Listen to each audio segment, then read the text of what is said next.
So I started off doing that, and then I've worked with a lot of different artists from Killer Mike. I'm pretty sure you're familiar with Killer Mike.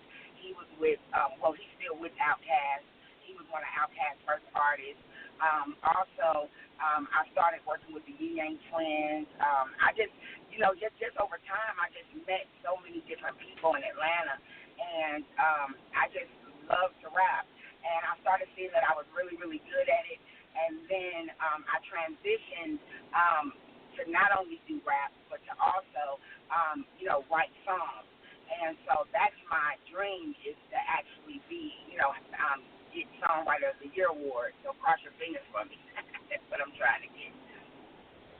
And how did you get into the screenwriting? Because I saw that on your bio, you also have done a little bit of screenwriting too. So and that's another form of creativity. But how did you segue from the music to the screenwriting, and how is that coming? Well, for one, I'm a Pisces, so I'm a dreamer anyway. So I always did a lot of, just visualizing different things. So me and my sister, we started a company called Butterfly Effect, and we started just writing on different series. I'm sorry, I'm driving down the street, but we started writing on different series. I'm actually working on a couple of different things that I'm excited to put out, and so that's how that kind of started. And so now I have, I do a lot of animated stuff as well. And so, now I've just started just building up, my catalog. And so hopefully you'll be hearing from us real soon in terms of the screenwriting. But, I'm very excited about that. This is all stuff that I wanted to do really bad. As far as, like, the blues was kind of weird because, like I said, I was just a rapper. And I met Clarence Carter's piano player, which is Maurice James. He's with Mo Jams Entertainment. So I started, he heard me. I went over to his house, and I actually did a song with Mel Waiters. I don't know if you're familiar with Mel, but he did Hole in the Wall. I'm familiar with Mel. Okay. Well, I did a song with him, and I sent him my song. I actually did the song with Outkast DJ. I was signed to Outkast DJ's label called Hood Noise. And so he had brought me this song, Hole in the Wall, and I had never really heard it before, but he was like, why don't you write a rap to this? So I wrote a rap to it, and then, going forward, I met Maurice James. Maurice James was, he was going on the Blues All Right tour all the time with Mel Waiters and the whole Blues All Right tour. So he said, do you mind if I pass this along to Mel? And I said, no problem. So he passed it along to Mel, and then Mel Waiters loved it. And so he actually got on the song with me, and I performed it with him at the Atlantic Civic Center in 2014, and on the Blues All Right tour. So I was on there with Clarence Carter, Millie Jackson. It was like really big. So Theotis Ely was there, of course, and so I did that. And then once I did that, of course, Mel passed. And then when Mel passed, I kind of just was like, well, I probably just need to leave this Southern Soul thing alone. But then I just went back to what he told me, and he was just like, this is going to work. I want you to keep pushing. And so, I just came back with it really strong. I have a song that's on the radio, and it's doing pretty well. It's called Shake It. And so I did that with Maurice James. He did all the production and everything. And so that song is doing well. And, I have some different songs that are actually coming out right now. But, yes, that's what made up Calamity Jane, really. So, that's a lot of great things to make up Calamity Jane. Now, we were talking to Martin earlier about, and I think Martin's still on the line, about how Durham and the Triangle is done in terms of the jazz scene. Now, we know Atlanta had a real rich music scene at one time, and, of course, it's got that rich film community, kind of moved away some of the film stuff that used to exist here in North Carolina. But I was just wondering, how is the entertainment scene doing now? And, Martin, if you're still on the line, if you want to jump into the conversation, I was wondering if you've had a chance to do any film work, or if you've had any chance to do any work with artists that are outside of the jazz world, like Calamity Jane, like whether you've done anything with rappers or other forms of genres. Well, my work outside of jazz is actually, I made my living as a songwriter for a long time. I got kind of sucked out of the jazz world and into the pop world. for almost 10 years. Oh wow. Okay. Okay. Musical director for Mama Cass for about a year, and also Bobby Hatfield from the Righteous Brothers, also for a little over a year, almost 2 years. And that was Oh yeah. a completely different world to be involved in. Yep, definitely. Yeah. And Yeah. Calamity Jane, how is the Atlanta music scene right now, and the entertainment scene in general? Well, I mean, it's definitely the new Hollywood. It's definitely a hub right now. And, you know, I would definitely encourage people, you know, like if you're coming to Atlanta, yeah, definitely. Now I'm going to tell you, there are producers and there are rappers and they're everywhere. They're everywhere. So you got to kind of come with something that's a little different in order to, like, stand out. So that's one thing about it is that, you know, like New York, like I know, like other cities, I think that they're a little more open to like helping their brother. In Atlanta, I can say that you know a lot of people are kind of close knit. They kind of run in cliques a little bit. So you know you just got to find the right fit. You know, like if you want to get with a company or anything like that, I think you know I would tell other artists to just find the right fit because it's just so many. It's oversaturated so much that you have to just have a niche, basically. Hey, Martin, she brought up clicks, and I know that's something that we've definitely faced here in North Carolina in the Triangle. How have you combated that? Because that's the one thing that I do know can sometimes get in the way is that there are, whether it's on a management level or whether it's on a performance level, clicks are definitely a part of the North Carolina music scene as well. Cliques are part of the world scene. You know, people just kind of tend to favor their friends. Right. Reality. I agree. So do you just find it?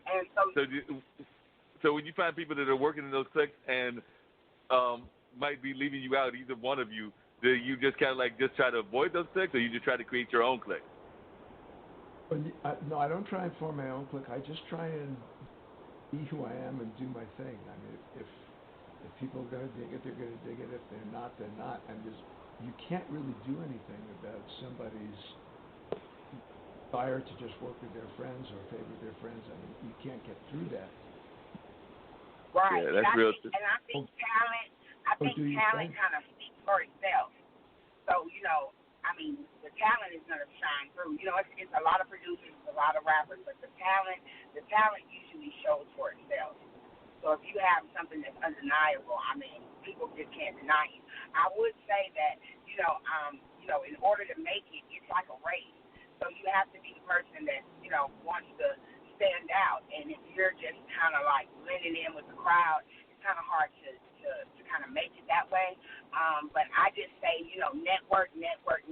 Like, always use use everything as a platform. Even when I'm at the club, whenever I am, you know, if they're saying, hey, you know, well, what's going on? Or I just came from the studio.